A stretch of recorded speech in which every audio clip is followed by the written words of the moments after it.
जय हिंद, वंदे मातरम। इस वीडियो में कुछ न्यूज़ और तस्वीर मैं आपको दिखाना चाहता हूं जो कि आपके लिए जानना और समझना बहुत ज़्यादा ज़रूरी है, क्योंकि इंडियन आर्मी हमारे दिल में एक इमोशनल जगह पर स्टैंड करती है। इसका फ़ायदा बहुत लोग उठाने की कोशिश कर रहे हैं और इससे आपको और हमें सबको बचना चाहिए। खबर यह है कि इसी महीने में वेस्ट बंगाल के सिलीगुड़ी करके एक जगह है, वहाँ पर एक आदमी फेक लेफ्टिनेंट कर्नल बन करके घूम रहा था। वो अपने आप को इंडियन आर्मी के लेफ्टिनेंट कर्नल रैंक के एक ऑफिसर बता रहा है और लोगों को इंडियन आर्मी में रिक्रूटमेंट दिलवाने का वादा करके पैसा लूट रहा है। फेक लेफ्टिनेंट कर्नल बन करके लोगों से डॉक्यूमेंट कलेक्ट कर रहा है। वो डॉक्यूमेंट्स को इस्तेमाल कर रहा है गलत कामों के लिए। ये फेक लेफ्टिनेंट कर्नल लड़कों को आर्मी में ज्वाइन करने की फेक ऑफर लेटर भी दे रहा है। जरा सोच करके देखिए कितना ऊपर तक ये जा चुका है। इस बात का खुलासा तब हुआ जब सिलीगुड़ी मेट्रोपॉलिटन पुलिस ने इस फर्जी लेफ्टिनेंट कर्नल को पकड़ा सालूगरा एरिया से। इसके पास से इंडियन आर्मी के फेक आईडी कार्ड, आधार कार्ड, बैंक के डिटेल्स, कई सारे मोबाइल फोन्स बरामद किए गए।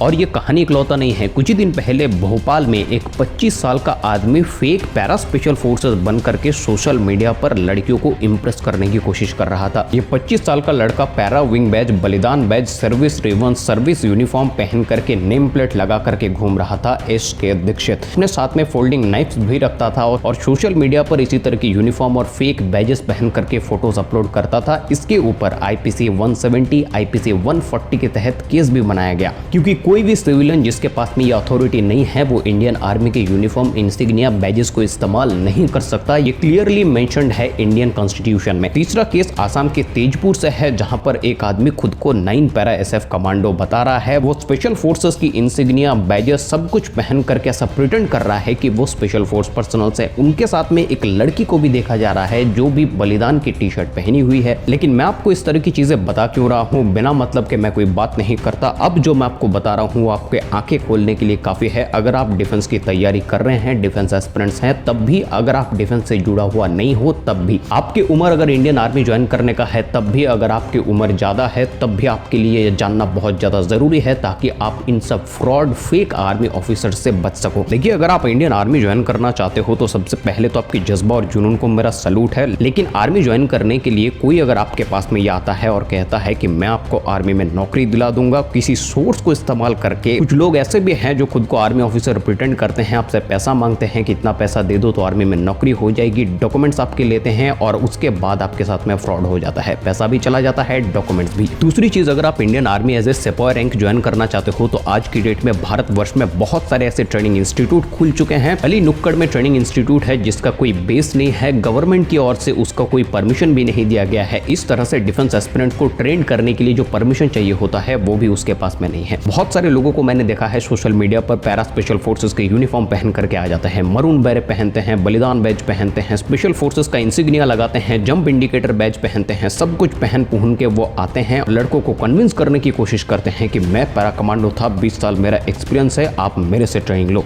इस तरह के फ्रॉड और फेक लोगों से दूर रहिए। कोई कहता है मैं पैरा कमांडो हूँ, कोई कहता है कोबरा हूँ, कोई कहता है NSG में काम कर चुका हूँ। इसका कोई भी लेना देना रियल लाइफ से नहीं है। मैं आपको बताता हूँ, मेजर विवेक जैकब जो कि 9 पैरा SF से थे, जब से वो इंडियन आर्मी से बाहर आए हैं, कभी आप उनको फुल्ली फ्लेज्ड यूनिफॉर्म में देखे हो कि वो कभी मैरून बैरे पहन करके घूम रहे हैं, स्पेशल फोर्सेस का बैज लगा रहे हैं, स्लीव्स पहन रहे हैं, पूरा यूनिफॉर्म पहन करके वो बाहर आ रहे हैं। चलिए, मेजर विवेक जैकब को अगर आप छोड़ भी दे तो मेजर सुशांत सिंह को अगर आप देखो तो वो भी नॉर्मल जीन्स और टी-शर्ट में आते हैं। वो पैरा स्पेशल फोर्सेस में थे, बहुत सारे ऑपरेशंस कर चुके हैं, बहुत सारे प्रूफ, बहुत सारे मेडल्स, बहुत सारे सर्विस मेडल्स उनके पास में है, फिर भी वो मैरून बैरे, बलिदान बैज और फुल्ली फ्लेज्ड यूनिफॉर्म पहन करके बाहर नहीं घूमते हैं। ये होता है यूनिफॉर्म के प्रति एक रेस्पेक्ट। यूनिफॉर्म पहन करके बिजनेस करना नहीं है, यूनिफॉर्म का एक अलग पर्पस है, उसको कमाना पड़ता है। वो यूनिफॉर्म आपको दिया गया है तब तक के लिए जब तक आप इंडियन आर्मी में हो। आर्मी से बाहर आने के बाद भी अगर आप यूनिफॉर्म पहन के खुद को para special forces commando pretend करने की कोशिश करते हो और लड़कों को गुमराह करते हो, तो अगर बार बार आकर के ये आपको कहता है, मैरून बैरे पहन करके ये कहता है कि मैं पैरा कमांडो था, पैरा कमांडो हूँ, तब समझ जाना कि इस आदमी में झोल है और वहां से बाहर निकल जाओ। अब बात करते हैं आम आदमी, आप और हम जैसे लोग इस तरह के फ्रॉड और फेक आर्मी ऑफिसर से कैसे बचे। देखिए, कोई भी बंदा अगर आपको कोई सामान बेचता है ये कहकर कि मैं इंडियन आर्मी से हूँ, मेरा ये कार है, मेरा ये बाइक है, टीवी है, कैमरा है, तो सबसे पहले तो आप जांच पड़ताल कर लो। किसी भी तरह का सामान खरीदने से पहले एडवांस पैसा मत दिया करो। OLX पर बहुत सारे इस तरह के स्कैम्स पकड़े गए हैं, उनका ध्यान रखो। किसी भी तरह का पिन, OTP किसी भी आर्मी ऑफिसर्स के साथ में शेयर मत करो। दूसरी चीज है, आप किसी सुनसान रास्ते से जा रहे हो, कोई मिलिट्री यूनिफॉर्म पहन करके ऐसा आपको खाली रोड पर पर लिफ्ट मांगता हुआ दिखे तो बिल्कुल उसको लिफ्ट मत दो, वहां से बाहर निकल जाओ। क्योंकि 99% मिलिट्री पर्सनल जब घर आते हैं तब वो यूनिफॉर्म नहीं पहनते हैं। यूनिफॉर्म सिर्फ उस वक्त पर पहना जाता है जब वो ड्यूटी पर है, और अगर वो बाहर आते हैं ड्यूटी के पर्पज से तो उनके पास में पूरा टीम होगा, उनके पास में आर्मी की जिप्सी होगी, बकायदा पूरा टीम उनके साथ में चलेगा। कोई एक आदमी को लेकर के आर्मी नहीं बनता है। और मैं आपको बता दूं, कोई वर्दीधारी ऑफिसर सिविलियन से लिफ्ट मांगेगा भी नहीं। तो रास्ते पर चलते हुए किसी अनजान लोगों पर आसानी से विश्वास मत करो, चाहे वो इंडियन आर्मी के यूनिफॉर्म पहना हुआ है, चाहे वो आपको अपना आईडी कार्ड दिखा रहा है, फिर भी उन पर विश्वास नहीं करना है। देखिए, इंडियन आर्मी देशवासियों के लिए एक इमोशन है। कुछ बुरे लोग हैं जो इस तरह की इमोशंस का फायदा उठाकर लोगों को लूटने की कोशिश करते हैं। तो सावधान रहिए, और कोई भी घटना अगर आपके साथ में होता है तो मुझे इन्फॉर्म कीजिए। जय हिंद, वंदे मातरम।